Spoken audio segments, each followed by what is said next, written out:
ఈరోజు గారు వారి ప్రభుత్వ హయాంలో జరిగిన ల్యాండ్ అక్విజిషన్లో వివిధ ప్రాజెక్టుల ద్వారా భూ నిర్వాసితులు కాబడ్డ అనేక మంది పేదవారు అనేక మంది రైతుల విషయంలో ఏ విధంగా వారు వ్యవహరించడం జరిగిందో ఈరోజు లగచర్లకు సంబంధించి కూడా ఆ లగచర్ల సంఘటనకు సంబంధించి టీఆర్ఎస్ సంబంధించిన 17 మంది వారి క్రియాశీలకంగా మరి పార్టీ కార్యకర్తలు అక్కడ భూమి లేకున్నా అక్కడ అడ్డుకోవాలనే ఉద్దేశంతో చేసిన చర్చ వల్ల ఈరోజు ఏం జరిగింది అధ్యక్ష?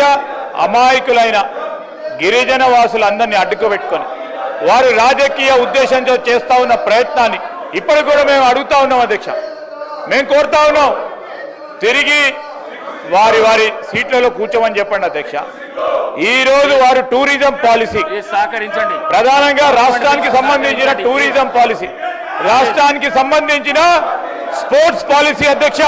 ఈ రాష్ట్రంలో ఈ రాష్ట్రం ఏర్పడ్డ తర్వాత గత 10 సంవత్సరాలుగా గత ప్రభుత్వం క్రీడల పట్ల యువత పట్ల ఏ మాత్రం కూడా వారికి ఇంట్రెస్ట్ లేకుండే ఈరోజు మేము క్రీడా పాలసీని తీసుకొద్దామంటే దాన్ని అడ్డుకునే కార్యక్రమం, టూరిజం పాలసీ టూరిజం అడ్డుకొని ఈరోజు రైతులకు సంబంధించి కూడా మేము చెప్తా ఉన్నాం అధ్యక్ష. తుమ్మల నాగేశ్వరరావు గారు, అదేవిధంగా ముఖ్యమంత్రి గారు, డిప్యూటీ చీఫ్ మినిస్టర్ గారు ఈరోజు మేము ఇచ్చిన మాట 2 లక్షల రూపాయల వరకు రుణమాఫీ చేసినాం. వాళ్ళ రైతుల గురించి మాట్లాడేది 1 లక్ష రూపాయలు రుణమాఫీ అని చెప్పి 10 సంవత్సరాలు తీసుకున్నారు అధ్యక్ష. 10 నెలల కాలంలో 22 లక్షల రూపాయల వరకు రుణమాఫీ చేసి ఈరోజు 22 లక్షల కోట్ల వరకు రుణమాఫీ చేసి ముందుకు పోతా అంటే రైతుల గురించి మాట్లాడే నైతిక హక్కు ఉందా అధ్యక్ష వీరికి? ఈరోజు క్రీడా పాలసీ ఈరోజు మనం అందరం కలిసి కూర్చొని రేపు ప్రపంచ దేశాల్లో రాబోయే కాలంలో 5 సంవత్సరాలకో 10 సంవత్సరాలకో 15 సంవత్సరాల కాలంలో మన క్రీడాకారులు అంతర్జాతీయ స్థాయిలో ఒలింపిక్ గేమ్స్లో ఏషియన్ గేమ్స్లో మెడల్ సాధించాలని ఒక ప్రత్యేకమైన ఉద్దేశంతో ముఖ్యమంత్రి గారి ఆలోచన ఈరోజు స్పోర్ట్స్ పాలసీ పరంగా తీసుకొచ్చి ముందుకు పోవాలంటే దానికి కూడా ఇంట్రెస్ట్ లేదు అధ్యక్ష. వారికి రాష్ట్రానికి సంబంధించిన యువతపైన ఇంట్రెస్ట్ లేదు, రాష్ట్రానికి సంబంధించిన క్రీడలపైన ఇంట్రెస్ట్ లేదు, రాష్ట్రానికి సంబంధించిన రైతుల విషయంలో కూడా ఇంట్రెస్ట్ లేదు. దేని గురించి అధ్యక్ష ఇది? దేని గురించి చేస్తా ఉన్నారు?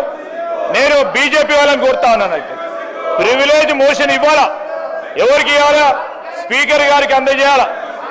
ఈరోజు ప్రివిలేజ్ కమిటీ ఏర్పడిన తర్వాత ప్రివిలేజ్ కమిటీకి వారు ఇవ్వాలా. ఈరోజు ఏది కూడా చేయకుండా ఈరోజు మీ అందరు కూడా చెప్తా ఉన్నాం, ఏదైతే మరి శాసన సభాపతి గారికి వారి ప్రివిలేజ్కి సంబంధించిన అంశం విషయంలో శాసన సభాపతి గారికి కూడా సమయం ఇవ్వాలి.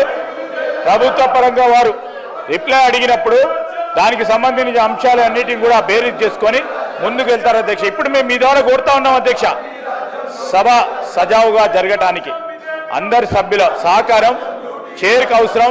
ఈరోజు ప్రభుత్వ పరంగా మేము వారందరినీ కూడా కోరుతా ఉన్నాం, సహకరించండి.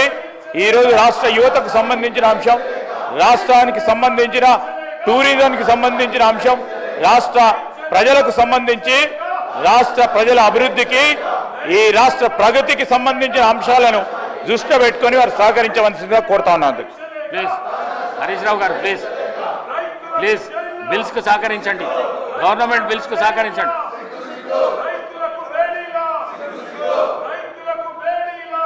పోతే అందరిని పిలుచుకొని సీట్ల మీద కూర్చో, పిలు ఇస్తా.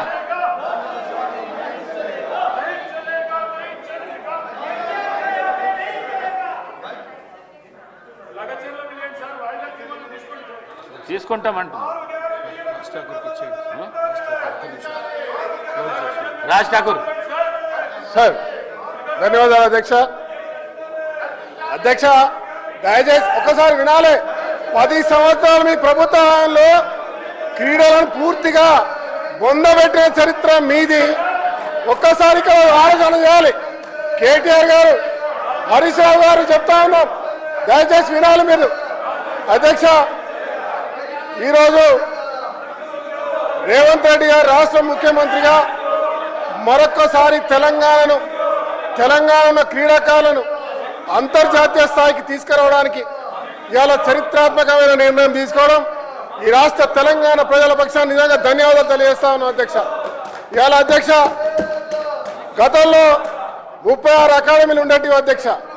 ఈరోజు గత 10 సంవత్సరాల నుంచి ఒక్క అకాడమీ లేకపోగా అసలు క్రీడలు అనే దానికి పూర్తి గుర్తింపు లేకుండా కూడా ఉన్నటువంటి క్రీడా ప్రాంగణాలు కూడా మరుగున పడేటట్టు చేసిన చరిత్ర వీళ్ళ అధ్యక్ష.